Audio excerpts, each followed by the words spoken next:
Bon, ben salut Jérémy. Salut Thomas. Ça va bien? Ça va super. Pour le coup, t'as pas l'habitude, je crois, de faire des épisodes. C'est exactement, j'allais commencer par ça, à dire d'avoir un mec en face, enfin une personne en face quand je fais l'enregistrement, c'est trop bizarre. J'ai toujours l'habitude de faire tout sur les logiciels, donc c'est trop cool, très content de t'accueillir. En vrai, en physique, chez toi, dans ton appart. Ouais, trop bien. Trop stylé d'ailleurs. C'est gentil. Je passerai le mot à ma copine qui a fait la déco. Ah, c'est vrai, du coup, c'est ça et celle qu'il faudrait que je félicite.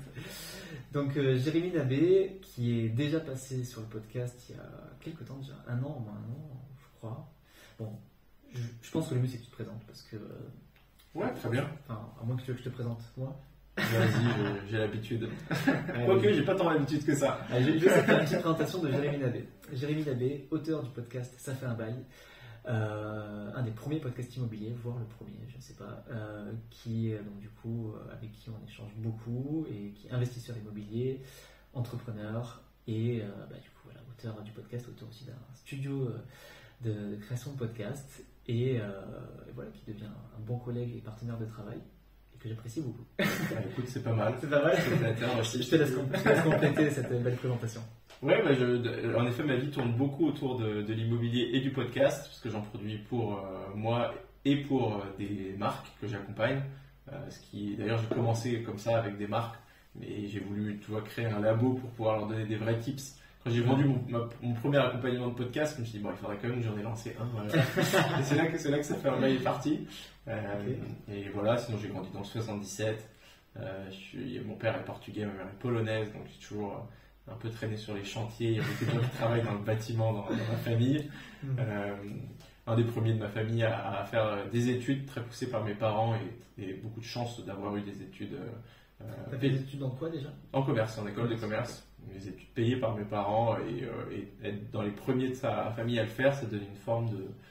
Moi j'ai toujours eu envie de transmettre à mes cousins, mes parents.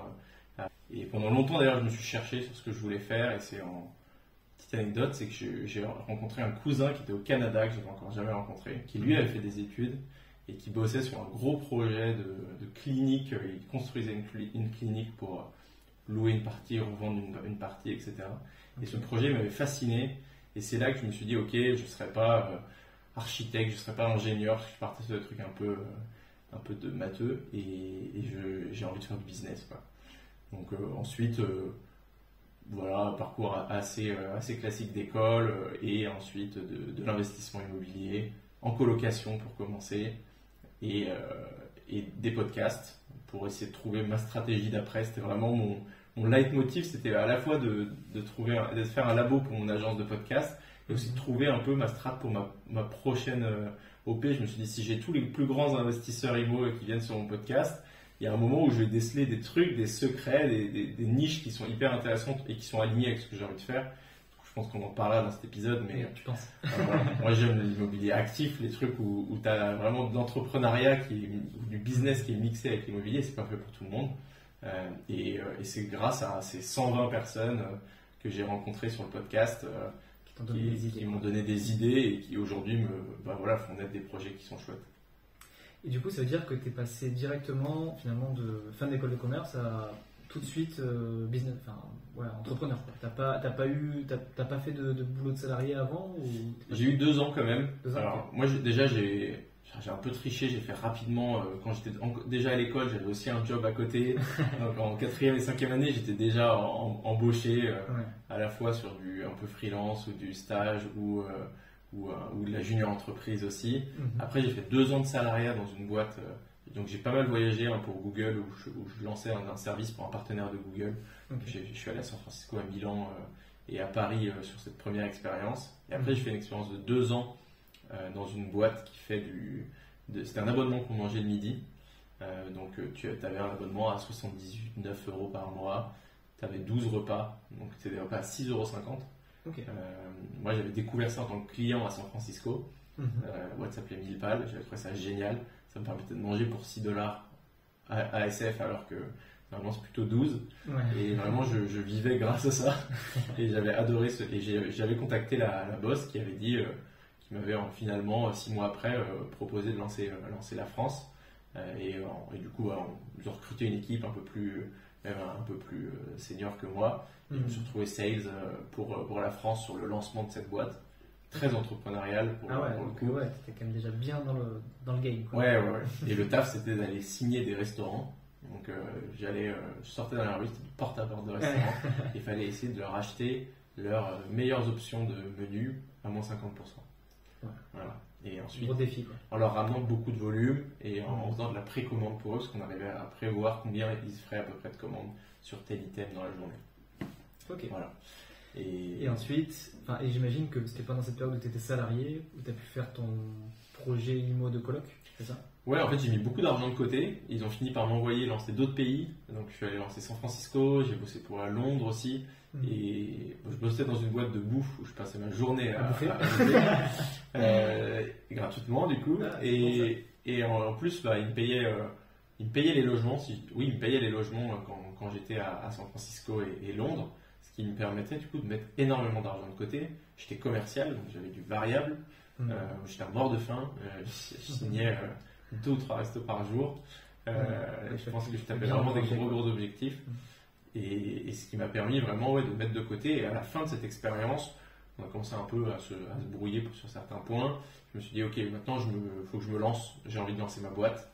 Je le faisais déjà pour ça. De toute façon, je savais que Millpal, ça serait un tremplin que j'apprendrais à lancer une boîte, mais vraiment en mode start-up. On avait une grosse enveloppe de cash quand on lançait un pays. C'était une boîte qui avait levé beaucoup d'argent et c'était pas la première expérience en plus de la founder. Et j'ai appris vraiment l'entrepreneuriat avec eux.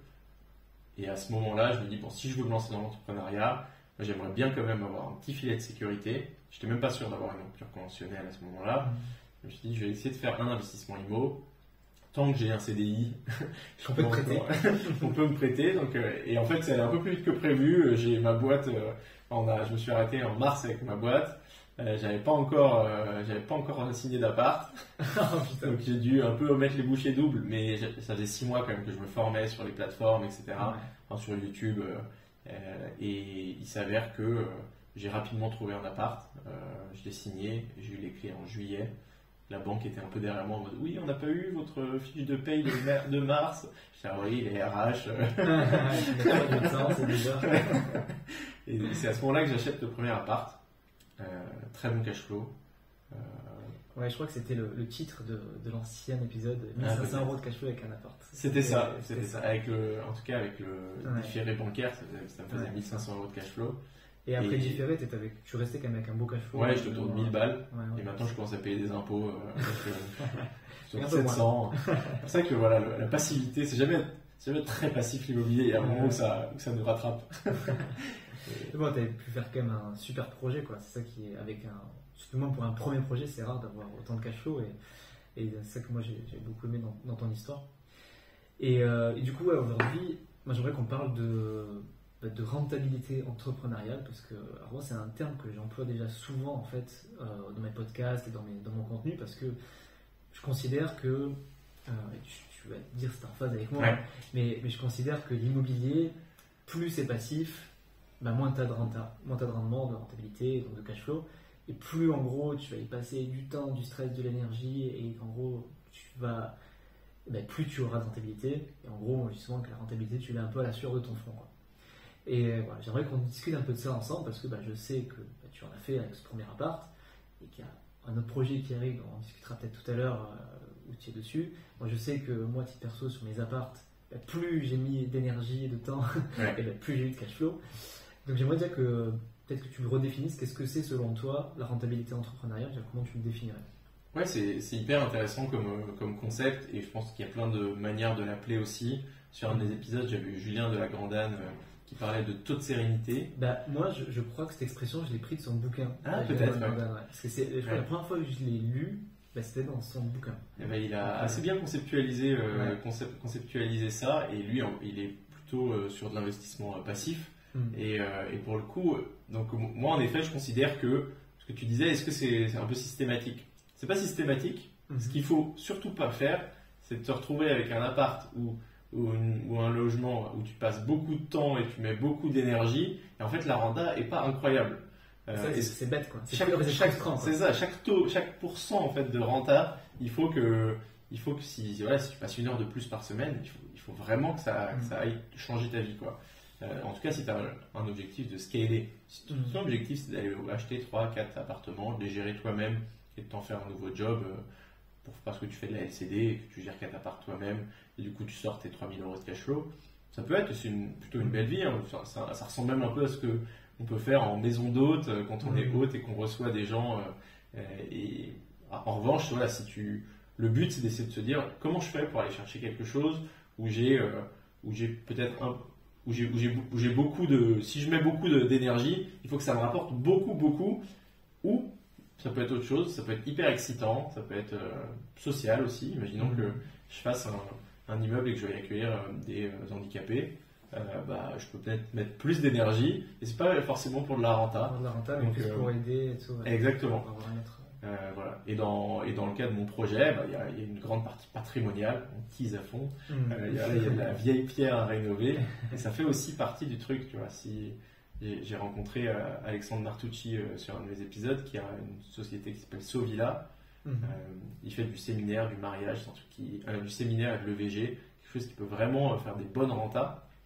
Et lui, il se positionne pile sur la maison la moins chère possible, etc. Par contre, il a énormément d'implications à avoir et il a poussé le truc à un niveau qui est phénoménal. C'est-à-dire qu'il achète tout au même endroit et ensuite il loue un centre de logistique. Et un centre de logistique pour avoir toutes les pièces de rechange. Parce qu'en fait, quand tu fais ce type d'immobilier, tu te retrouves à avoir un verre de vin sur le canapé, mais quasi systématiquement. Ça fait partie. Ça t'arrive 2 fois par mois, tu commences à chercher des solitions. Ça t'achète des canapés en gros et boum, tu. Exactement. Et en fait, lui, il achète maintenant des canapés en module. Et il les met dans toutes ses maisons. Et quand il y a une tâche, la femme de ménage, elle arrive avec sa camionnette, elle prend le module, elle l'enlève et elle le change. C'est bon. Au moins, t'es pas dégoûté quand. Après, j'ai envie de dire, le mec, il est quand même intelligent dans le sens où il connaît sa niche. Il sait le risque qu'il y a quand tu fais des EVG. Généralement, quand tu fais un EVG, ils sont pas trop pour soigner l'appartement, quoi. Enfin, il a appris. Hein. Et il fait payer des cautions. Finalement, c'est un. Tu vois, il fait pas ça en pro bono. D'ailleurs, quand tu rentres, moi j'ai été client avant de l'inviter. Tu rentres, dans l'entrée, tu as une liste de. Le flipper il coûte tant, le machin il coûte tant, le truc il coûte tant. Ça calme un peu les ardeurs. Je pense que ça calme les ardeurs.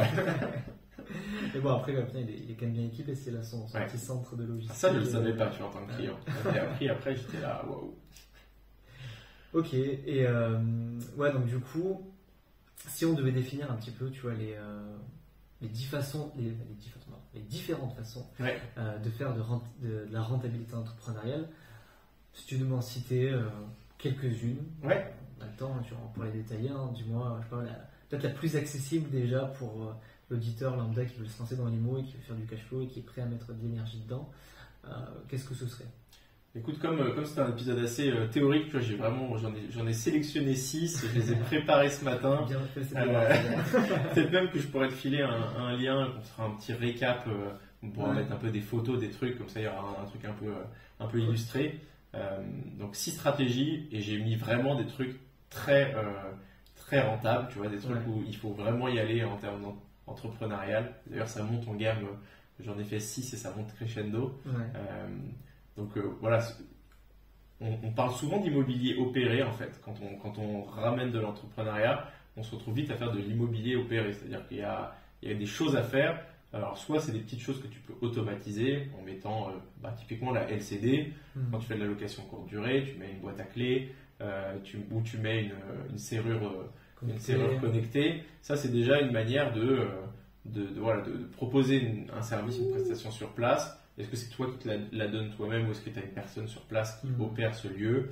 Et en général, plus tu opères, plus tu arrives à créer des expériences et à décorréler les prix du marché de l'immobilier locatif et des prix qui deviennent en fait des prix d'une prestation que tu vis, quoi. Et bon, pour démarrer avec une que je connais bien et qui est peut-être la moins entrepreneuriale, c'est la colocation. Clairement, tu peux faire le choix d'avoir un appart classique, de le louer en longue durée. Tu peux faire le choix d'avoir un appart classique en longue durée et d'en faire 4 chambres et de louer à la chambre. Donc voilà, typiquement sur mon appartement, s'il était loué à une famille, je le louerais peut-être 1400 €. Là, j'arrive à louer 2400 avec une location à la chambre. Ça demande un petit peu plus de travail, parce que tu as du turnover tous les 1 an et demi à peu près, alors que tu vas avoir une famille resterait plus longtemps. La famille va rester 5 ans, par exemple. Tu as des engueulades, là en ce moment, tu vois, ça m'était pas encore arrivé, mais il y a du crépage de chignon, et des trucs même un peu plus, genre une fille qui a mis sa chambre en Airbnb sans me demander, et ça a dérangé des colocs, parce qu'elle avait demandé l'avis, mais finalement ils ont refusé, mais elle l'a fait quand même. Donc il y a des trucs comme ça où tu as probablement plus de soucis. Ah, mais c'est sûr en termes de gestion. Et c'est justement ce que j'allais te dire, parce que moi je vois deux façons. Enfin, dans l'immobilier, pour moi, il y a deux grandes étapes, tu vois. Ouais. Et dans le monde entrepreneurial, tu vas me dire à quel niveau ça se situe. C'est que tu as la partie acquisition, la recherche de biens, les travaux, parce que pour moi, faire du monde entrepreneurial, c'est aussi faire les travaux. Alors, quand on fait un travaux, on se comprend. Hein. Soit tu es bricoleur et tu as le temps et tu les fais toi, mais c'est quand même assez rare quand tu es investisseur. Soit tu les fais faire, mais quand tu les fais faire, tu demandes à trouver les artisans, coordonner, venir sur le chantier, donc c'est du temps, de l'énergie et du stress aussi. Parce qu'on sait très bien que les travaux, ça va jamais bien, il y a toujours des problèmes. et pour moi, tu as déjà cette première partie entrepreneuriale qui est entre le moment où tu fais tes premières visites et le moment où tu mets en location. Tu as déjà cette fameuse création de valeur, où tu vas généralement, quand tu veux faire du rentable, tu prends un truc un peu pourri et tu en fais un truc bien. Et tu as la deuxième partie qui est l'exploitation, qui, soit, comme tu l'as très bien dit, tu mets une famille dedans ou tu mets un étudiant et en général, tu n'es pas trop emmerdé. Ou alors, tu fais de la coloc ou du Airbnb et là, au quotidien, ça demande plus de gestion, plus de turnover, plus de soucis potentiels. Donc déjà, pour toi, le rendement entrepreneurial, dans les stratégies que je vais dire, est-ce que tu vois, tu as bien aussi cette distinction entre les deux parties C'est hyper malin. C'est vrai que c'est important de les séparer parce que tu peux avoir du rendement entrepreneurial sur un temps très court, sur la mise en place du projet, et après que tout roule de manière hyper automatique. Et inversement, tu peux aussi... vraiment à l'opposé du spectre, tu achètes un truc qui est nickel et t'en fais un gîte par exemple. Donc tu achètes un truc qui est nickel, tu t'installes dedans et tu le gères en gîte. Donc il faut que tu ailles donner le petit déjeuner à tes locataires tous les matins. Et là du coup, ton rendement entrepreneurial il est sur le run. C'est sur le temps que tu passes après de gestion. Exactement. Parfois il va y avoir un peu d'un côté, un peu de l'autre, parfois beaucoup d'un côté et moins de l'autre. Et il y a même des choses qui peuvent être transférables. Si je reprends le cas de la colocation, j'ai des problèmes avec mes colocataires. Je me rends compte, j'essaye de les régler. Au début, les premiers messages que je reçois, je dis franchement, c'est pas à moi de gérer ça, parce que les premiers messages, c'était vraiment des querelles de gamins. Quoi. Et je me dis, mais vraiment, ce n'est pas à moi de gérer ça. Oui, mais elle a dit ça, oui, mais elle a fait ça, oui, mais elle a fait venir machin pendant tant de temps, oui, mais elle aussi, j'étais là, non, mais je suis pas là pour régler ça, quoi. Et je me suis dit que c'était un peu de ma faute, parce qu'en fait, au moment du setup de cette, ce qu'on va dire setup et run, voilà, pour bien séparer les trucs. Setup, donc c'est la partie acquisition et run, c'est la partie gestion. Ouais. Sur le setup, en fait, j'aurais dû mettre en place des règles qui disaient, vous avez le droit de faire venir des amis ponctuellement, mais la limite c'est 5 jours par mois, par exemple, et il faut que vous ayez l'autorisation des autres colocs et que vous m'envoyez un message ou pas. Enfin, voilà, toutes ces règles-là, elles auraient pu être mises en place. J'aurais posé un cadre et je pense que ça aurait évité une partie des problèmes. Mais ça imposait quoi? Ça imposait de rédiger quelque chose, de trouver un bon équilibre. Tu n'y as pas pensé, faut être honnête. J'y ai pas pensé. Si, en fait, je pense que j'y avais pensé. Et c'est un truc que je me suis toujours dit que je ferais. Ouais, mais tu dis, ça va. Et en fait, finalement, tu mets en loc, ça se passe bien, tu touches tes loyers. Et... quand ça se passe bien, tu n'envoies pas le truc. Mais exactement. Quand tu as le problème, c'est ça. En fait, j'aurais peut-être dû le faire. Voilà. Donc moi, là, je me suis renseigné un peu sur comment faisaient les gros opérateurs de co-living, etc. Et j'ai vu un peu, ils ont en effet un guide. C'est sûr que une sorte de règlement interne. Quand tu as 1000 chambres, tu es obligé d'avoir mis ça en place à un moment. Et eux, ils l'ont fait depuis longtemps. Moi, parce que maintenant, je gère quelques apparts pour des amis aussi. Donc, on gère une vingtaine de chambres. Là, ça commence déjà à devenir intéressant de se pencher là-dessus. Donc, moi, je suis en train de rédiger ce guide. Ça demande un peu de temps. Ensuite, je vais le faire relier, je vais le mettre dans la coloc. Et une fois que ça s'est mis en place, tu as moins de problèmes par la suite, quoi. Donc voilà, je pense que quoi qu'il arrive, il y a toujours des manières malines de faire de réduire ce temps et ce rendement entrepreneurial, il peut être bon parce que tu as été malin. Je repense à un épisode que j'avais enregistré avec Florian Robert, qui est plein de LCD à Marseille. Et lui, il disait, voilà, en fait, je me suis décidé à plus répondre aux messages de Airbnb, il a 15 appartements. Par contre, j'ai tout mis bien clair, il y a une automatisation d'email, de messages avec des rappels, etc. qui sont envoyés. Donc, quand quelqu'un me demande le code du digicode, alors que je lui ai envoyé déjà 3 fois, je ne lui réponds pas. Et au final, il va aller le chercher. Et au final, en 5 minutes, il va aller le chercher. Donc, je ne réponds que quand il y a des vrais problèmes qui sont un peu inédits. Sinon, tout le reste, j'ai vraiment réussi à éviter les problèmes, notamment avec une communication automatisée. Ok. Donc du coup, première stratégie pour c'est ça, cash flow et rendement, donc coloc. Et à la fois faire des travaux, j'imagine, pour rendre le truc agréable à vivre et pour booster un petit peu le loyer. Et puis après, dans la gestion, colocation. Si tu veux aller chercher, si on reste sur cette base de 6 stratégies à plus de 1000 euros par mois de cash flow, là la coloc, il va falloir que tu ailles déjà dans une ville pas très chère, moins de 2000 euros du mètre, c'est obligatoire. Si tu veux vraiment 1000 euros de cash flow, que les travaux, tu sois très bon et que la négo, alors si en ce moment on est à des taux très élevés, mais je pense une capacité de négociation qui est en train d'augmenter, parce qu'il y a une peur. Sur un marché d'acheteurs finalement aujourd'hui. Il y a une peur, tu vois. Moi je sais qu'au moment du Covid, j'étais sur une grosse OP qui finalement n'est pas arrivée, mais j'avais presque divisé par 2 le prix d'un terrain. Après avoir signé le compromis, le gars a accepté de signer parce que en fait le Covid est arrivé, les gens étaient en panique. Qu'est-ce qui va se passer en fait? Ça se trouve, il était en train de le vendre 2 fois moins cher, mais peut-être que moi j'ai essayé de lui faire croire que c'était la fin du monde, tu vois. Et je pense que voilà, sur ces taux, si ça continue à monter, les vendeurs ils savent que ça va être de plus en plus dur de vendre, donc ils sont prêts à faire des gestes. Donc il y a clairement un setup où tu mets en place une offre qui soit sexy. Il faut que tu connaisses bien cette ville, que ce soit dans une ville pas trop chère, mais suffisamment intéressante et dynamique pour que les gens veuillent vivre en coloc. Et après, tu peux faire plein de modes de coloc différents. Si tu fais de la coloc un peu co-living, tu vas mettre une salle de bain par chambre. Ça va donner peut-être plus d'ouverture à des profils qui sont peut-être des jeunes travailleurs, tu vois, qui sont pas trop chauds pour partager une salle de bain à 2 ou 3. Mais par contre, vivre avec d'autres personnes, partager un salon et avoir sa propre salle de bain, c'est ok. Plus faisable. Ce qui te permet d'aller peut-être dans des villes un peu moins centrales, avec un peu moins de dynamisme et du coup un peu moins cher. Et rajouter une salle de bain par rapport à gagner 500 euros du mètre, tu préfères rajouter une salle de bain généralement. Donc le rendement il est à ce moment-là. Et après, je pense que la coloc, c'est comme la location courte durée, parce que je pense que pareil, ça pourrait être une des stratégies où on parle déjà d'entrepreneuriat. Tu peux mettre en place des choses qui t'automatisent 90% du taf. Si tu as les bons prestataires aussi. Ouais, c'est ce que j'allais dire. Moi, de ce que je vois dans la LCD, je trouve que le plus important, parce qu'au final, la remise des clés, je pense que ça va avec toutes les boîtes à clés surconnectées. C'est un petit investissement à faire au début, et puis en général, ça marche bien. Moi, de ma maigre expérience, j'ai qu'un appart en LCD, mais moi, c'est la première année où ça va enfin bien. Et pour moi, c'est la femme de ménage. C'est la clé, en fait, d'avoir une femme de ménage fiable, qui soit sérieuse, qui réponde au téléphone. C'est hyper bien. Moi, on a changé 3 fois pour trouver la bonne. Ça m'étonne pas. Imagine, 3 fois.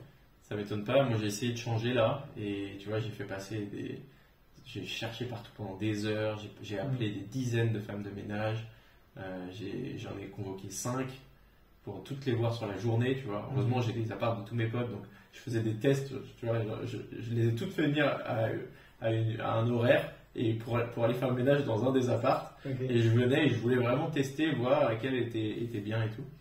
Sur les 5, il y en a 2 qui sont venus. Déjà. Et je me suis retrouvé avec 2, une qui était complètement nulle, l'autre qui finalement n'était pas dispo, elle était juste là ponctuellement, elle pouvait, mais à long terme elle pouvait pas. Et donc j'ai passé mon samedi. Je suis reparti à 0. Je suis reparti à 0. Ce que j'ai fait, c'est que je suis resté sur la femme de ménage avec laquelle je travaillais, et je voulais changer parce qu'il y a des problèmes de communication, etc. Je me suis dit, allez, je reste avec elle, on remet des choses au clair, on remet des règles, on essaie de repartir sur un bon pied, mais c'est hyper compliqué. C'est hyper compliqué, et de toute façon, voilà, sur le rendement, si on parle de rendement entrepreneurial, soit vous acceptez que ça devienne votre job parce que vous faites si vous lancez un escape game par exemple, vous achetez une cave, vous faites un escape game dedans, bah ça c'est un sujet hyper entrepreneurial mais qui peut être lié à l'immobilier. Bah voilà, soit vous êtes sur place pour animer la galerie, soit pour le coup il faudra que vous trouviez quelqu'un pour le faire. Et souvent l'humain il rentre en jeu. Et c'est pour ça que de toute façon une entreprise, je pense que l'entreprise, si on rentre dans je connais pas l'origine du mot, il doit y avoir un truc où c'est des gens qui ensemble font des trucs. Tu vois. Je pense que tu fais plus ça tout seul. Tu fais plus ça tout seul. Ok, donc première stratégie, donc coloc. Est-ce que le Airbnb, tu considères que c'est une deuxième stratégie ou tu le mets un peu dans la case coloc Ouais, écoute, c'est marrant parce qu'on a fait notre premier épisode, si vous ne l'avez pas écouté, vous pouvez y aller. On avait fait toutes les strates de la très passive à la plus active. Et là, j'ai l'impression qu'on reprend de la plus active à la plus active. C'est ça, on va beaucoup plus loin. On va très loin, mais c'est marrant. Location courte durée, on peut en parler. Même si pour terminer sur la coloc, tu peux aller plus loin dans le rendement entrepreneurial. J'ai eu sur mon podcast Emeline Siron de Rilimo. Tu as peut-être eu aussi. Et ben elle, par exemple, pendant l'été, elle fait du Airbnb dans ses colocations. C'est une manière d'apporter encore un peu plus de renta. J'avais eu Ismaël aussi de la bonne fortune. Il fait de la coloc LCD full time, il me semble, où il loue à la chambre pour des gens qui viennent à Poitiers pour le Futuroscope. Ah, pour le Futuroscope. Voilà. Donc, et ça marche bien, les gens qui viennent, qui louent des chambres. Ensuite, sur la LCD, en location courte durée, tu peux aussi faire des très bonnes rentabilités, bien te positionner, mais il y a plus de galères. Si tu veux aller vraiment au maximum de la renta sur la location courte durée, pour moi, c'est la location expérientielle, atypique. Et là, il y a vraiment des choses assez incroyables à faire. Tu peux donner quelques exemples, parce que tu vois, dans le atypique, moi je vois toujours les pubs Airbnb, tu vois, les trucs très stylés, mais sans rentrer dans la cabane en bois de machin. Est-ce que déjà sur un appart classique en ville, quelles idées, tu vois, on peut facilement mettre en place pour vraiment sortir du lot et que ce soit des expériences? C'est vrai que quand tu penses à l'atypique, tu penses à la bulle dans la forêt, la cabane dans les arbres et tout, et ça c'est très difficile, encore plus en France, c'est très difficile. Mais on en parlera, ce sera dans les dernières strates.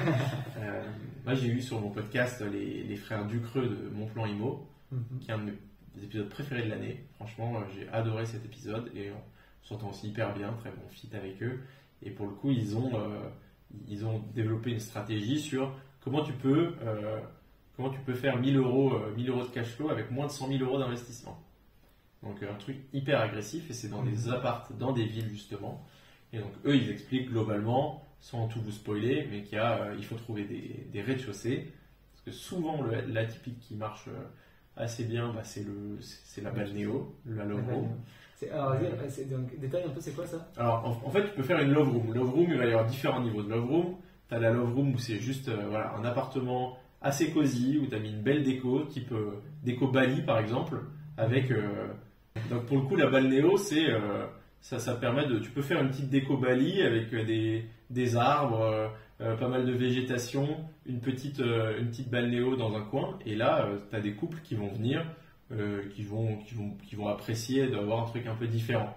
Tu peux aller l'autre extrémité de la love room, c'est des love rooms BDSM, de rentrer dans des trucs hyper hard, et ça cartonne aussi. En gros, tu fais une déco pour la chambre pour que ce soit cosy pour un couple. Pour un couple, exactement.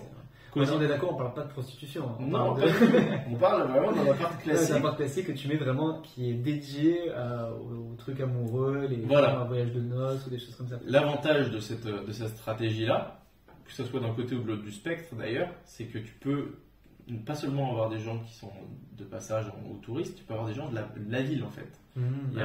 Qui se louent un petit truc. Exactement, pour un anniversaire de mariage.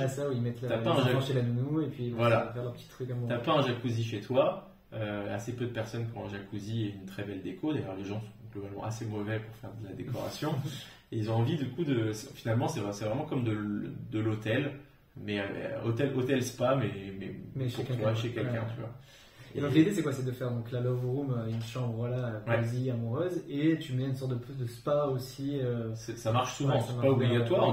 Tu peux l'imaginer avec d'autres éléments. Tu peux faire un Airbnb cinéma par exemple. Tu mets du gros canapé hyper sympa avec des gros plaids, tu mets un vidéoprojecteur, une machine à popcorn, et tu t'es créé un appartement ciné où tu te dis vas-y, au lieu de louer, si ça se louait 100 balles la nuit, peut-être que celui-ci peut se trouver 200 balles la nuit. Parce que tu payes l'expérience. Parce que tu payes l'expérience. Et on est tous prêts à payer 12 balles pour aller au cinéma et 100 balles pour faire un Airbnb. Bah là, tu as un Airbnb cinéma, expérience toute incluse, un truc que tu n'as jamais fait, ou pourquoi pas aller payer 200 balles pour ça et se mater 2-3 films et passer un bon moment en couple ou en famille d'ailleurs. Parce qu'il y a aussi du Airbnb atypique famille. Typiquement, les jungle rooms, ça marche assez bien. Okay. Jungle room, tu mets si tu as la chance d'avoir un duplex, tu peux mettre un filet, tu peux mettre des hamacs, mettre des plantes un peu partout, etc. Si tu es à côté de Disney, tu fais un thème livre de la jungle. Si tu es à côté d'un zoo, par exemple, la jungle room, ça peut très bien connecter des gens qui viennent pour un zoo, dormir dans une ambiance zoo le soir, ça a du sens. Donc il peut y avoir des trucs assez sympas. Je pense aux enfants, tu vois, pour les familles qui ont des enfants, tu fais des chambres ou des salles de jeu mais assez atypiques je pense à haute voix, tu vois, je me dis que ça doit exister, ça doit aussi peut-être bien marcher quoi, de faire des salles de jeu vraiment ultra atypiques avec des thèmes et tout pour exactement. Et les parents ils sont prêts à lâcher pour faire plaisir aux gosses quoi. On sait à quel point les parents peuvent faire des choses incroyables pour les enfants. Donc ouais, ça peut marcher et ouais, il y a aussi toutes les thématiques autour de films ou d'univers. Tu fais du Star Wars, tu fais du Harry Potter. Les Airbnb Harry Potter, ils sont assez connus. Il y en a des exceptionnellement bien faits, notamment en Angleterre, qui sont bookés jusqu'à l'année prochaine. Vraiment, sur un an, tout est booké, il n'y a plus une place parce qu'il y a une super déco Harry Potter. Et en France, pour avoir fait le taf d'aller voir aussi, il en existe aussi, mais qui sont vraiment pas top. Mais ça marche quand même bien. Franchement, il y a des 200, 300 avis avec pas mal de bookings, etc. Tout ça parce que il y a un pommeau de douche en forme de baguette magique et un sticker d'Hermione dans une chambre, tu vois. Et tu te dis, pour le coup, les frères du Creux de Mon Plan Imo, ils poussent à aller vraiment bien taffer ta déco avec une décoratrice d'intérieur, etc. Je pense que tu es obligé de passer d'investir dans la déco d'intérieur. Dans la décoratrice d'intérieur. C'est ça, chose qu'on fait assez rarement, tu vois, même sur de la location courte durée, on se dit, bon, bah, ça va, on va gérer, quoi. Avec Pinterest, Pinterest et Leroy Merlin, on va s'en sortir. Mais là, si tu as envie vraiment de pousser le truc et de louer ta chambre 200, peut-être même 300 € la nuit, alors que le prix normal c'est 80 ou 100 balles, bah, c'est possible avec l'atypique. Ça implique d'avoir plus d'entrepreneuriat, plus de temps entrepreneurial que tu vas mettre dedans. Déjà dans la mise en place, on se rend compte qu'il faut aller trouver l'idée, qu'il faut avoir le bon positionnement, qu'il faut avoir une déco qui soit sympa. Limite une étude de marché à faire, une étude de chaque truc de déco. Enfin, après, c'est mieux, je pense, d'être passionné par le sujet aussi. Par exemple, si tu fais Star Wars, c'est mieux d'être passionné par Star Wars. Ouais, je me verrais pas en effet faire un thème qui me plaît pas, tu vois. Et pour le coup, il y a aussi même sur le run un peu plus de boulot. Parce que ça peut très vite passer par des services aussi. Si tu fais une love room, tu as quand même bien envie de proposer, attention parce que c'est pas toujours autorisé, il faut souvent une licence, mais la bouteille de champagne, ou le petit panier, machin, ou si c'est une love room un peu plus olé, bah, tu vas proposer les menottes, le jouet, le machin, et ça existe aussi. Même dans des boîtes hyper installées comme Staycation, je ne sais pas si tu connais Staycation. Non. Et ils sont très développés à Paris, mais ils commencent à faire d'autres villes. Ils vont créer une expérience pour les hôtels. Et souvent, ils utilisent des créneaux qui sont un peu vides des hôtels. Et ils vont aller te vendre une expérience. Et l'expérience, ça va être piscine, spa et bain à bulles dans un hôtel du 8e arrondissement. Moi, j'ai déjà fait ça avec ma copine. Et du coup, tu te retrouves, là, on a une grande baignoire, ils t'ont mis des produits pour avoir un bain moussant, machin, etc. Tu as le droit à 1 heure de massage au spa et le petit déjeuner en buffet. Et voilà, tu payes 200 balles, mais c'est un chouette cadeau à offrir. Ouais, c'est un beau cadeau, tu passes un bon moment. Quoi. Exactement. Et tu fais ça à 10 minutes de chez toi. Quoi. Donc, tu vas à l'hôtel, 10 minutes de chez toi. Et nous, on avait commencé à faire ça quand on vivait dans 11 mètres carrés. Pendant 2 ans, on a vécu dans 11 mètres carrés. Et en fait, on se faisait ça tous les 2-3 mois, on se permettait un truc comme ça. Par contre, quand tu rentres chez toi, tu c'est ça. Maintenant, on a un appart un peu plus cool, donc on y va un peu moins. Je confirme, il est cool. Un peu à Val-des-Grands encore. Ouais, bientôt. Ok, bon, bah, cool. Donc, deuxième stratégie, Airbnb atypique avec expérience et thématique. Ouais. Donc, très cool. Et sur les services d'ailleurs, tu peux pousser énormément. Et j'en parle comme ça, tu vois. On se fait un épisode où on s'échange des idées, tu vois. Je note la salle de jeu pour enfants. Et, moi, mon travail chez Milpal, dans la bouffe, c'était d'aller signer des partenariats avec des restaurants pour qu'ils me vendent de la bouffe moins chère. En fait, qu'est-ce qui t'empêche de proposer un service un peu genre une carte expérience d'une ville? Je sais pas, tu signes un appart à Montélimar. Tu mets en place un appart, même pas forcément atypique, hein, juste un bel appartement. Mais une fois que tu as booké la personne sur Airbnb, tu as son email, tu lui envoies un email et tu lui proposes une expérience de visite de Montélimar à 60 € avec une visite d'un fabricant de nougat, une visite de cave et un restaurant, je dis n'importe quoi. Toi, tu es allé signer un partenariat avec le fabricant de nougat et la cave et le resto. T'as un deal où voilà, tous les mois ils te font un truc, bah voilà, un client c'est 4 € ou 5 €. Et Ouais, du coup, sur. exactement. Donc je sais pas, tu t'imagines un appart pour 4, chacun des partenaires que tu as, je sais pas, tu en as 3, ils te donnent 4 €, ça va te faire 16 € fois 20 nuits. Tu peux récupérer déjà 320 balles en plus par mois en ayant mis ce truc en place. En plus de ton revenu foncier. En plus de ton revenu foncier classique. Donc ça, c'est des trucs que tu peux faire. Alors, ça demande du temps en setup. Maintenant, voilà, moi je signais 3 ou 4 partenaires, je signais 2 ou 3 partenaires par jour chez Milpal, donc ça se fait, et en plus à moins 50%. Comme quoi, c'est vraiment possible d'aller le faire. Et après, il faut mettre en place quelque chose pour que ça ne demande pas trop de temps en facturation, que les clients ils aillent booker eux-mêmes leur après, tu leur fais un petit guide, machin. Voilà, exactement. Mais c'est toutes ces petites choses-là. Ouais, pour moi, c'est ça le rendement entrepreneurial. Et ça, c'est la partie vraiment setup, tu vois. Où tu automatises et tu fais vraiment. Voilà, tu as bon gros coup à mettre au début, mais après, quand ça tourne, eh ben, tu récoltes les fruits quoi, de tous tes efforts. C'est clair, et aller les chercher. Quoi. Moi, vraiment, c'est mon message. Aller chercher ces quelques points de rentabilité. Quand aujourd'hui, on a des taux d'intérêt à 5%, investir à 8%, je trouve ça dommage. Quoi. Je trouve ça dommage. Essayer d'aller chercher du 10, 11, 12 en faisant des choses comme ça, en créant des expériences un peu inoubliables, en faisant travailler du monde de la région, tu vois. Là, tu provoques des choses aussi. Il va y avoir un peu plus de ménage, c'était Love Room, c'est sûr, tu vois, mais au moins ça fait travailler une femme de ménage de la région et le restaurateur, bah, tu lui ramènes de la clientèle, ça fait travailler les petits commerces autour. Moi, je trouve ça hyper chouette. Ouais, non, super intéressant comme idée. Tu vois, même à moi, ça me donne des idées pour mon prochain projet. Tu vois. Ouais, c'est clair. Ok. Alors, stratégie suivante. Stratégie suivante. Parce que là, du coup, on va déjà assez loin. Alors, je me demande qu'est-ce que ça va être après. Ça va partir en live. La troisième, j'en ai un petit peu parlé au début, c'est l'immobilier festif. Moi, j'aime beaucoup l'immobilier festif. Donc, récemment, j'ai fait le mariage civil d'un copain. On était dans une très belle maison en banlieue parisienne. Il s'est marié dans une mairie à Paris. Et voilà, on était dans cette maison avec un jardin très bien insonorisé, mais avec un jardin, un super barbecue, etc. Il avait fait venir un traiteur. Et en fait, il a juste loué cette maison pour qu'on en profite dans la soirée. On n'est même pas resté dormir. Quoi. Je pense qu'il n'y a personne qui a dormi dans cette maison, tu vois. Et je crois que la nuit, c'était 3 000 €. Donc 3 000 €, je pense que c'est quand même un quartier où ça... T'es en banlieue proche, ça doit valoir 4 000 €, probablement 4 000 € le mètre carré.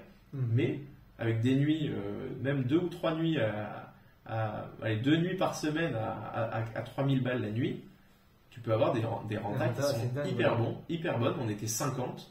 Et puis là, en plus, alors quand tu parles d'immobilier festif, est-ce que tu parles que de réunions entre amis? Est-ce que c'est des mariages? Est-ce que c'est aussi des EVG?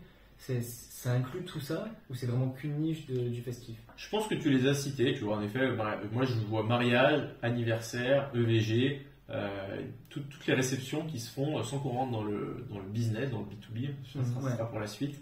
Et là pour le moment, vraiment sur la partie individuelle, voilà, pour le coup l'épisode avec Alexandre Martucci, c'est 31 villas qu'il a achetées à la campagne en 5 ans. Et pour le coup, lui, il organise. Alors, avant, il était organisateur de VG. Ah, ouais. Je sais pas si vous avez vu le film Budapest. Oui. Et bah, c'est sur sa vie que le film est inspiré. Ah, ça va. Ouais. Ah, je savais pas. Et du coup, bah, en tout cas, ils sont venus lui poser des questions, etc. pour faire le scénario du film parce qu'ils connaissaient un gars de la réalisation. Donc c'est assez marrant. Donc lui, il a organisé des tonnes de VG, plus de 10 millions d'euros de chiffre d'affaires sur cette organisation. Et après, il a commencé à acheter les apparts à Budapest où il logeait les gens. Et après Covid, pendant Covid, il a commencé à acheter en France des baraques en campagne avec des grosses limites sur il faut une distance très importante aux voisins, il faut qu'il y ait un très grand terrain. Il installe des city-stades dans, tu vois, les city-stades avec de foot et de basket, tu sais, le truc où tu peux faire aussi du volley, machin. Il me racontait dans le podcast que je vous invite à aller écouter. Franchement, je l'aime trop cet épisode. Quand il a contacté la société de City-Stade pour poser son premier City-Stade, le gars a envoyé un forward le message à son boss en disant regarde le taré qui veut mettre un City-Stade chez lui. En fait, ils n'avaient jamais eu de particulier et il a oublié d'enlever Alexandre en copie. Et Alexandre il a dit moi je suis encore là et d'ici la fin de l'année je vais t'en prendre 3 de plus, tu vois. Donc le taré il va bien vous faire votre chiffre. Exactement. Parce que ça coûte probablement 15 ou 20 000 balles d'installer ça. Mais en fait la plus-value que tu donnes à une maison, moi j'y suis allé en tant que client aussi, pour, tu vois, c'était une semaine, après un week-end de mariage, on est avec tous les témoins, etc. Plutôt que de partir en lune de miel tout de suite, ils ont préféré se faire 3-4 jours dans une maison avec leurs copains. Et là, tu as des lits superposés, tu as plein de jeux, tu as des jeux de société, tu as des consoles de jeux, à peu près toutes les consoles de jeux. Dehors, tu as un terrain de pétanque, un terrain de basket, un terrain de foot, une piscine. Et ça, c'est hyper chouette. Tu peux vraiment faire des belles rentas sur ce type de projet. En revanche, il y a une gestion de malade. Et là, encore une fois, tu as le setup, la mise en place déjà pour installer tout ça. Ça doit être quelque chose. C'est un gros investissement. Après, tout se chiffre, comme tout. Exactement. Tout se chiffre. Faut pas avoir peur. Il y a des cautions, elles sont faites pour ça aussi. Je pense que c'est important de se dire que voilà, si tu es prêt à régler les problèmes, que tu les règles, tu vas gagner de la rentabilité. Mais ça sera pas, il n'y a rien qui est insurmontable. Sauf s'ils crament ta maison, quoi. En fait, il y a les assurances aussi sur ça. Oui, même ça, c'est vrai. Après, j'ai envie de dire, là, tu es obligé de faire travailler du monde. Enfin, là, je suis même pas sûr qu'une femme de ménage se suffise, tu vois, pour nettoyer tout. Et il faut une belle équipe, quoi. Je crois qu'ils y vont en équipe, parce qu'il y a un sujet de combien de temps tu vas prendre pour remettre la maison en état. Et si ça te fait perdre une journée, ça va vite de passer une journée pour nettoyer une maison. Si ceux qui nous écoutent ont une maison, ils savent que pour nettoyer de fond en comble après une soirée, ça prend du temps, quoi. Pique, surtout quand tu as eu 100 personnes avant qui ont fait. Exactement. Alors eux, c'est des maisons qui sont plus autour de 30-40 personnes. Et même comme ça, changer 30 ou 40 draps dans une maison, ça prend du temps, quoi. Tu peux pas te permettre. Une personne seule, c'est pas possible. Je crois qu'ils sont plusieurs, je crois qu'ils sont 2, sur cette installation.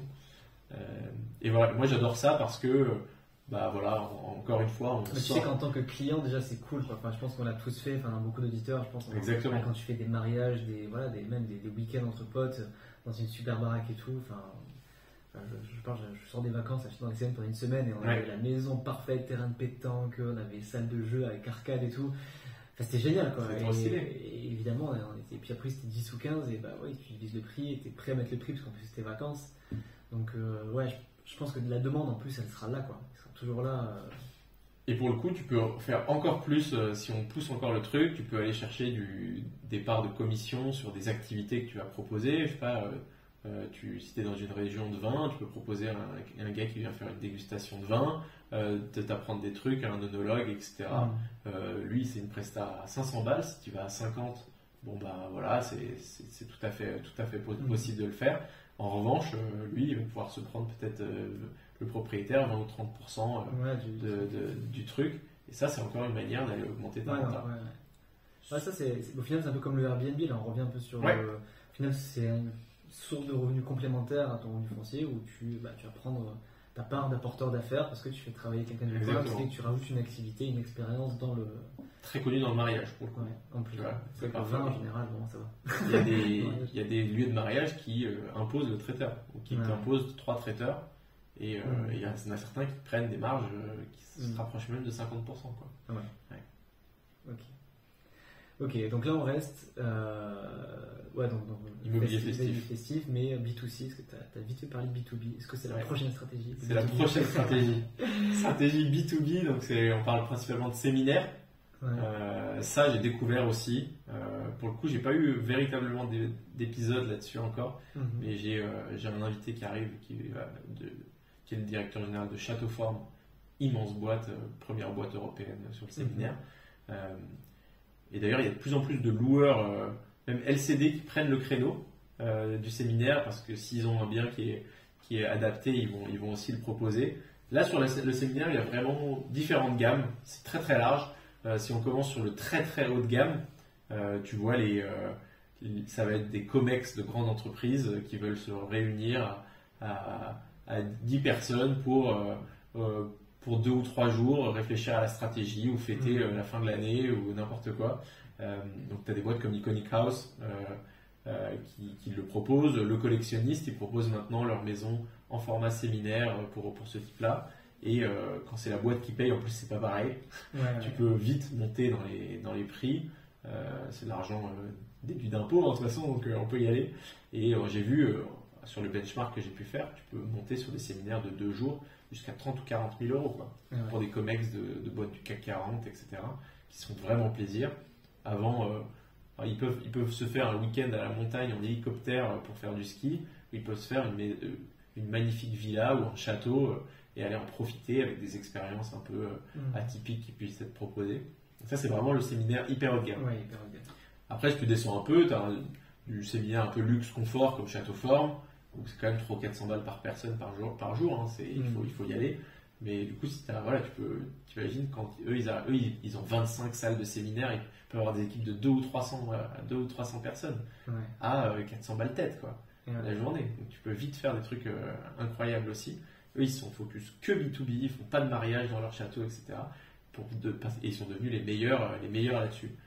Après, tu as des choses un peu plus roots, un peu plus team building, tu vois, ou même si tu as une maison de campagne. Moi, vers chez moi, il y a un village qui s'appelle Chevry-Cossigny, où j'ai grandi avec bah oui, c'est vrai que tu étais du coin aussi. J'avais fait un concert de la fête de la musique là-bas. Ok. Et ben voilà, et ben il y a une maison à Chevry-Cossigny, qui est une maison familiale, qui est relativement banale, mais il y a quand même un espace pour mettre une table de 3 et manger au moins à 35. Il y a une petite piscine couverte avec juste une verrière au-dessus comme ça. Et j'ai vu que sur Airbnb, il était à 1500 balles la nuit. Ah ouais, putain. Voilà. Et ça, en fait, je pense que c'est du séminaire pour des entreprises du coin. Je ne sais pas s'ils viendraient de Paris, mais peut-être qu'il y a des entreprises de Paris aussi. Il y en a plein de Paris qui s'excentrent pour des trucs. Et si tu es une trentaine, tu es 30 dans une maison qui t'a coûté 1500 balles, ça coûte rien pour une boîte de mettre 1500 balles pour 30.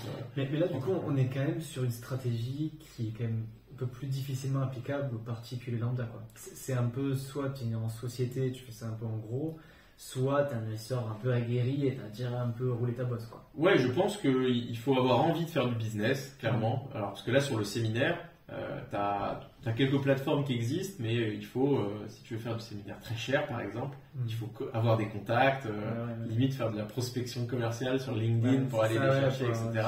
Si tu veux avoir le COMEX de Coca-Cola qui vient et qui paye 40 000 euros, il faut que tu ailles les contacter. Mais si tu as un chouette lieu et que tu leur proposes un truc, et ben là, par contre, je pense que ça peut vraiment être jackpot. Mais là, c'est vraiment, c'est pour ça que ça monte, je t'ai dit crescendo sur la manière de faire, en termes de difficulté. Mais c'est possible, c'est tout à fait possible. Je suis convaincu qu'il y a des personnes. Moi j'ai grandi à côté de Disney, il y a des maisons qui sont devenues des maisons de. Alors on sort un peu du séminaire, là, mais des maisons qui se louent plutôt pour des anniversaires, etc. Très très cher.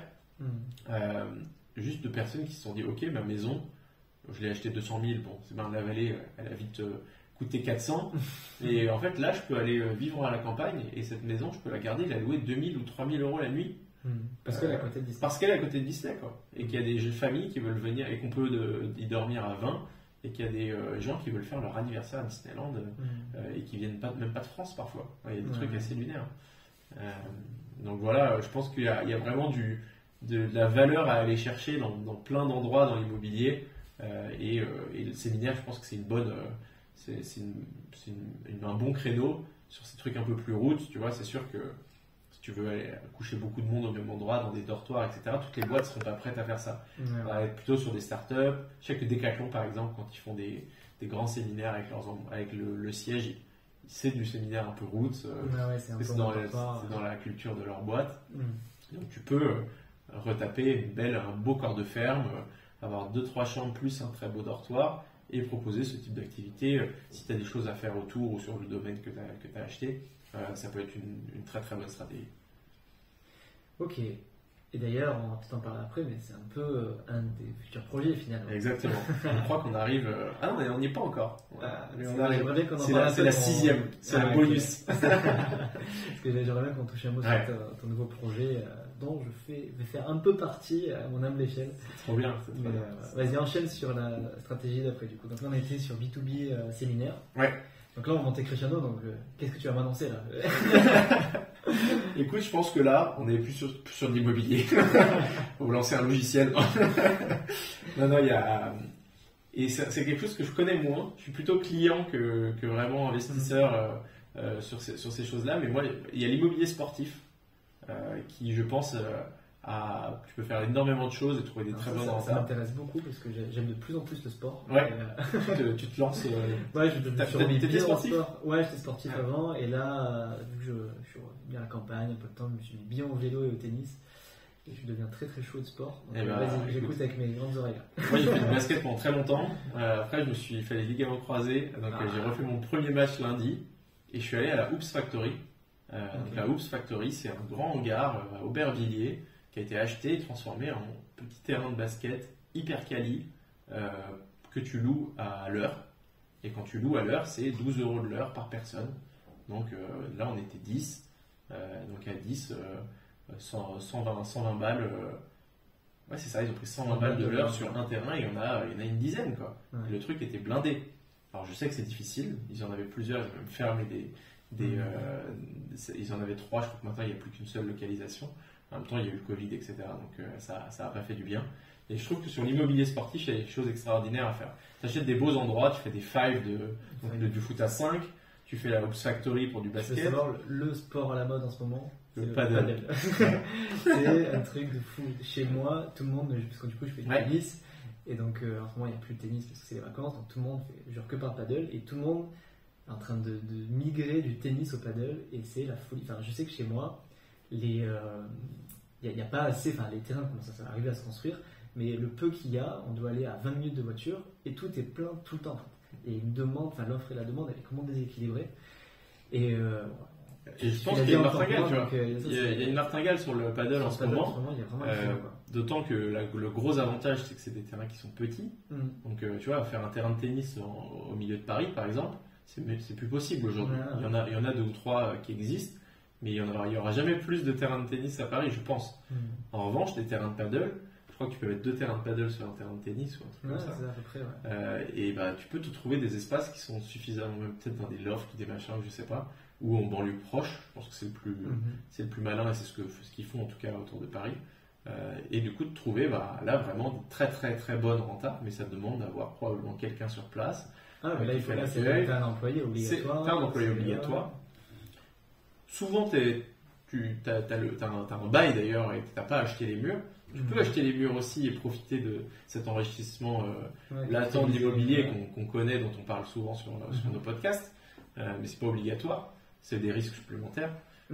Et d'ailleurs, là, dans les stratégies dont j'ai parlé, il y a plein de personnes qui les font sans acheter l'immobilier. Quand tu atteins des si grosses rentabilités, parfois ça vaut le coup de ne même pas acheter. Il y a des boîtes comme Knock Knock, par exemple, ils achètent des très beaux apparts. Ils prennent à bail des très beaux apparts ou des châteaux, etc.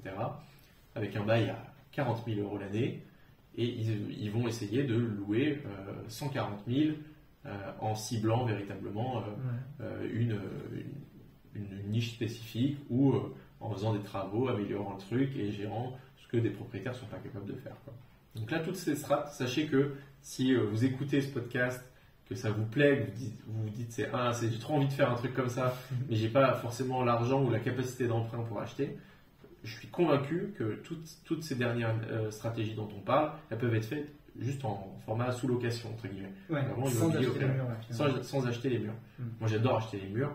Skin in the game, parce que c'est ce que j'aime.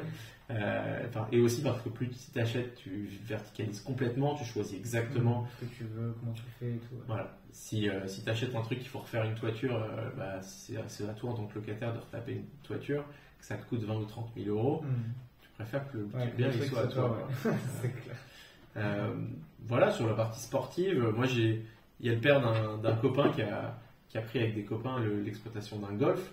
Donc lui, il n'a pas acheté, mais ils ont quand même un bail amphithéotique, je crois, un truc de 100 ans où ils peuvent exploiter le truc. Ils ont repris un golf, très difficile à rentabiliser un golf. En revanche, avec les activités secondaires que tu peux faire, type mariage dans une des granges, restaurant qui fonctionne hyper bien, des petits cours, etc. en dehors juste du green fee. Le green fee, c'est ce que tu payes pour venir et pratiquer sur le golf. Ça peut être des strates qui sont intéressantes. J'en cherchais d'autres, je m'étais dit, tu parlais des enfants, je sais pas si tu as déjà vu les trucs comme Royal Kids, trucs où ils foutent des trampolines partout, des machins, dans un hangar qui pue le plastique. Et la transpiration. Et ces trucs-là, pareil, il y a des super strates à aller chercher sur ce genre d'expérience. Et puis j'ai l'impression que j'avais parlé avec une copine entrepreneuse qui me disait, quand elle cherchait un peu la niche, tu vois, sa nouvelle idée, elle essayait de trouver sur quoi les gens ils regardent pas dans quoi ils dépensent. Ouais. Et il y a bien deux choses sur lesquelles l'humain est complètement gaga, c'est pour ses animaux de compagnie ou pour ses enfants, tu vois. C'est vrai. Et alors j'ai pas dit pour chien. Alors tu vois, moi, la copine en question, elle faisait des chaussettes, avec le chien de la famille, quoi. Ça a marché du feu de Dieu, tu vois, parce que c'est super cadeau de Noël, machin. J'ai vu les pubs. Je sais pas si c'était elle, mais j'ai fait Target, tu vois. Alors elle est en Espagne, mais elle a lancé ça il y a longtemps et ça a super bien marché. Et après, elle a visé plutôt les parents qui sont prêts à pareil, acheter des trucs pour leurs enfants. Et elle me disait ça comme argument, c'était je vise vraiment sur quoi les gens ils regardent pas à quoi ils dépensent, ils sont prêts à faire des folies, ça va être pour leurs gamins. Et quand ils ont un chien, en général, ils sont prêts à faire n'importe quoi pour le chien. C'est hyper malin pour le coup. Et sur le chien, tu vois, on en parle souvent, c'est interdit dans les Airbnb. Moi, j'ai eu des gens sur le podcast qui ils l'interdisent pas, mais par contre, ils le font payer. Tu vois. D'ailleurs, maintenant, je crois qu'Airbnb même un truc permet de facturer l'animal de compagnie, tu vois.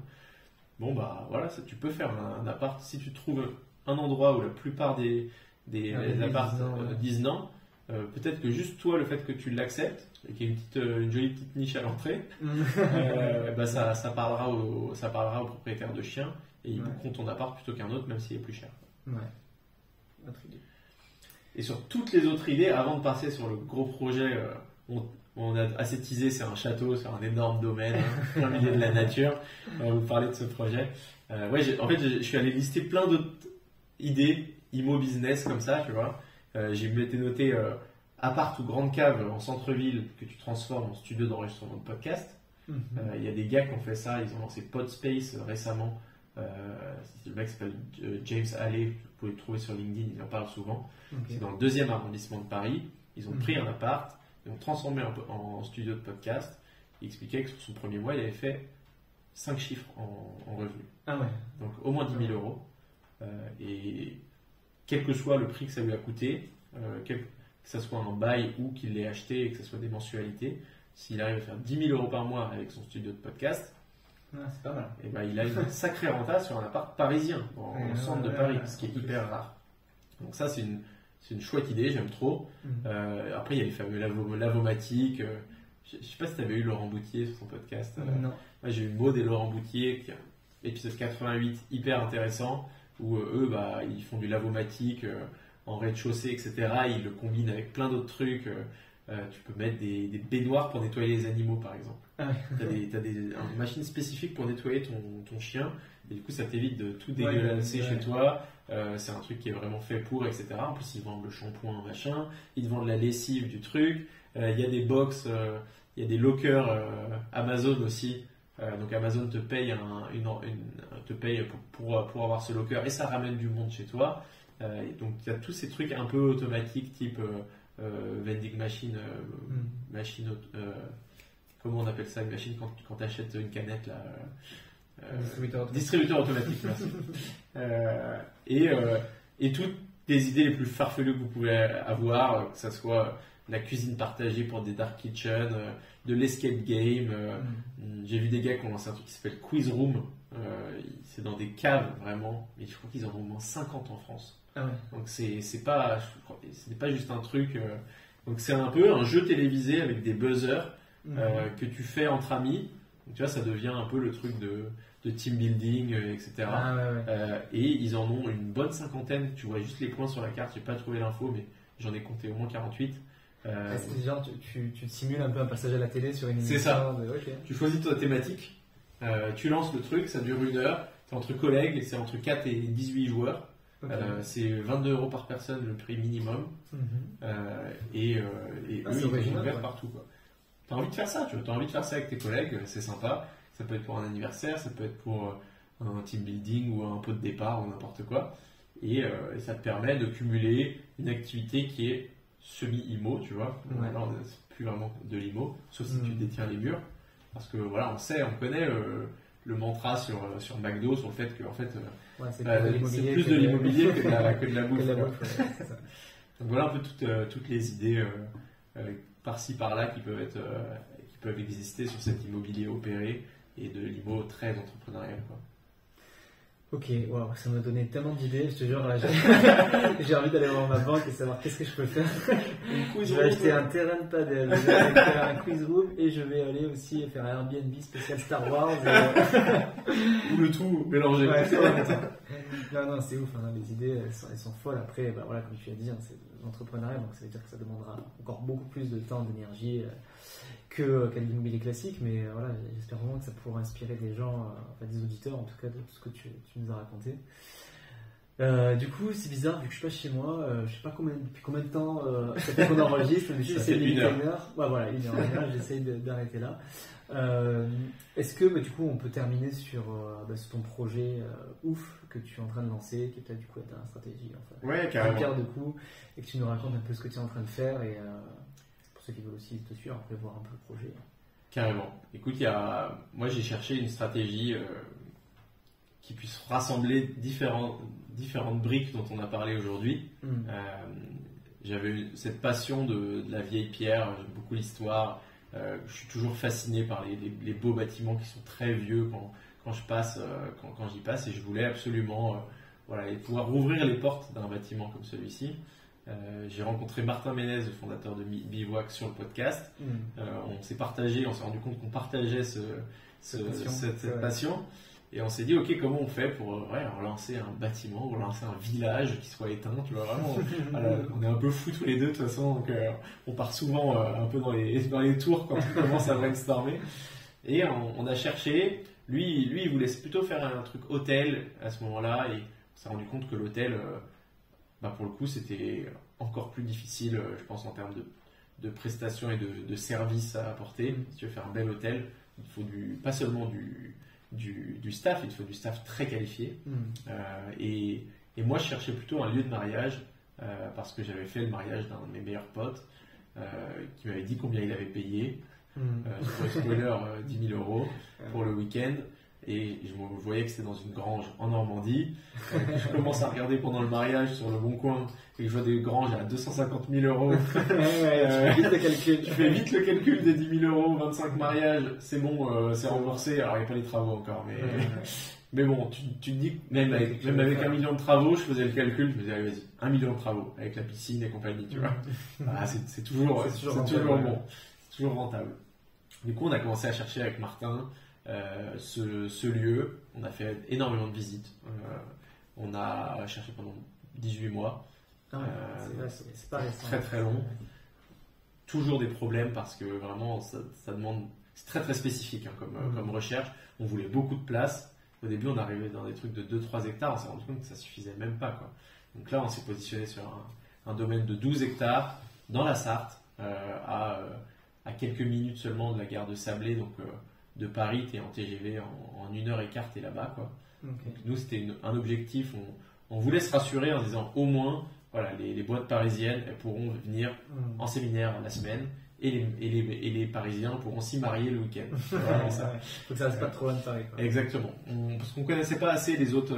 Moi, je connaissais le budget de mes amis à Paris pour se marier. Je connaissais le budget des entreprises à Paris pour faire un choix de séminaire ou un bootcamp. Je connaissais pas vraiment pour les autres villes. Donc, je me suis dit, voilà, on reste dans cette zone-là et on verra. L'avantage, c'est qu'on est aussi à côté du Mans. Donc, il y a les 24 heures du Mans. Oui, Tu as 2 semaines par an où tu peux accueillir une écurie Porsche ou ça serait le grand kiff. Et c'est quasiment acté en fait parce que le lieu, donc on a trouvé un lieu magnifique. On a après des tonnes de lieux qui fonctionnaient pas, où il manquait un truc tout bête vraiment, et c'est souvent des autorisations. Là, on a un lieu où on peut faire de la réception, mariage dans cette très grande grange qu'on va retaper. Il y a un château où il y a 7 chambres avec des très beaux salons, des énormes cheminées, parce qu'on aimerait que ça soit aussi un lieu qui soit exploité l'hiver. Et je pense que c'est un lieu qui s'y prête énormément. Il y a une rivière, on est propriétaire des 2 côtés, donc on peut aménager les abords de cette rivière, faire de l'activité canoë-kayak au pied du château. On a très envie que ce soit un projet aussi éco-responsable. On n'a pas envie que ça soit qu'il y ait une piscine bleu turquoise, etc. On veut faire vivre une expérience un peu différente.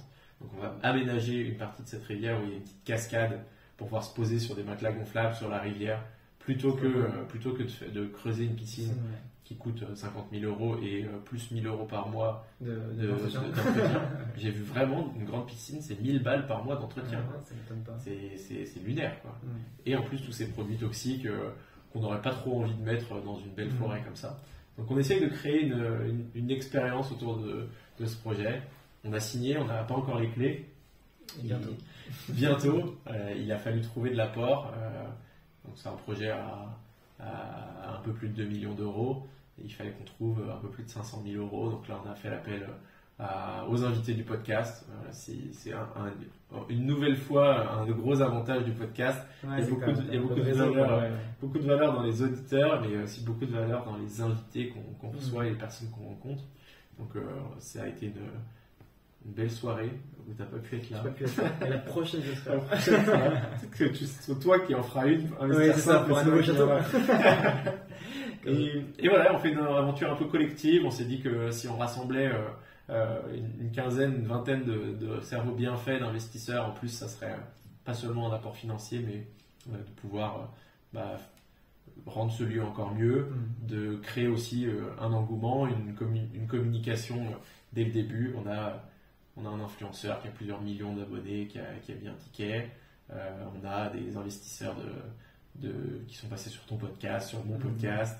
On a des personnes qui travaillent déjà dans cette industrie, qui ont déjà des châteaux, ce qui est hyper rassurant aussi parce qu'ils savent toutes les galères que c'est. J'ai eu plein de messages qui m'ont dit mais c'est exceptionnel ton projet. J'en ai eu d'autres qui m'ont dit ouais, est-ce que tu sais combien ça coûte, une toiture, machin. Heureusement, nous on est très bien conseillés. On a choisi un château qui est habité par la même famille depuis 400 ans. Ils ont très bien entretenu le lieu. Il n'y a rien de pathologique sur ce bâtiment. Sur des bâtiments de 800 ans, il y a souvent des choses qui sont pas de risque en général. Exactement. Et là, on est plutôt bien. Puis il y a des souterrains qui font communiquer les bâtiments. Enfin, il y a des trucs complètement dingos. et des tonnes de tiroirs et de possibilités sur ce point. Ouais, en fait, tu as ouvert une boîte où il y a 10 000 t'as un potentiel dingue et je me languis bien à la soirée d'accueil au château. Trop bien.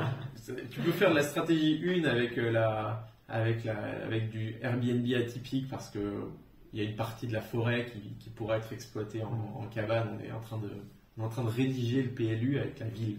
En fait, ils n'ont pas de PLU et ils sont en train de le finaliser. Donc on rédige avec eux. Un truc chouette. C'est vrai qu'on devait y revenir. On n'est pas revenu forcément dessus. Mais sur le logement atypique, on pense souvent à la cabane dans les arbres, au tipi, à la bulle, etc. Tout ça, même si c'est de l'habitat léger, il faut des autorisations. Et en zone naturelle ou zone agricole, vous n'avez quasiment rien le droit de faire. Donc il faut une autorisation de la mairie, soit qu'elle installe une zone stécale, c'est un peu technique, mais voilà, ça permet de faire des activités un peu camping, soit qu'il y ait un changement de PLU. Donc bon courage. C'est pour ça qu'on a cet avantage avec tout l'engouement qu'on a créé autour de ce projet, c'est que on a un projet suffisamment gros pour avoir un impact et être écouté par les instances du département, de la région, etc. Mais écoute, moi je suis à 100% derrière vous, je suis à fond. Trop cool Trop de content faire partie de la team. Trop content que tu en parles dans le podcast aussi, et puis je pense qu'on fera faire. Enfin, il y a des chances que d'ici 1 an ou 2 tu repasses pour nous dire où ça en est. Écoute, il fera se peut-être sera un épisode, passé plein de choses normalement. On pourra faire un épisode investir dans un château quand on part de zéro. Exactement. Et on l'enregistrera au château. Alors ça va trop bien. Allez, le deal. Allez, c'est bon. Merci Thomas en tout cas. Bah, écoute, merci beaucoup Jérémy. Du coup, on te retrouve podcast ça fait un bail, Instagram, site internet, LinkedIn. Exactement. Je fais la promo à ta place, mais je sais pas si. Non, c'est sympa. C'est sympa. On développe le YouTube aussi en ce moment. Ouais. Mais voilà, principalement ça fait un bail et sur Instagram et sur les plateformes. Allez vous abonner. Il y a un contenu par semaine, vraiment un épisode par semaine. On reste sur notre niche de l'immobilier. C'est dur quand les taux montent à 5%. Les gens commencent à se dire ouais, j'arrête l'immo, je fais d'autres trucs. Mais nous, moi j'ai envie de rester sur l'immobilier et de l'immobilier un peu entrepreneurial, comme ça, j'avoue. Et c'est l'axe des prochains épisodes. Vous aurez plein de belles histoires comme ça qui seront racontées. Super. Écoute, merci beaucoup Jérémy. Merci à toi. Puis à bientôt. Salut.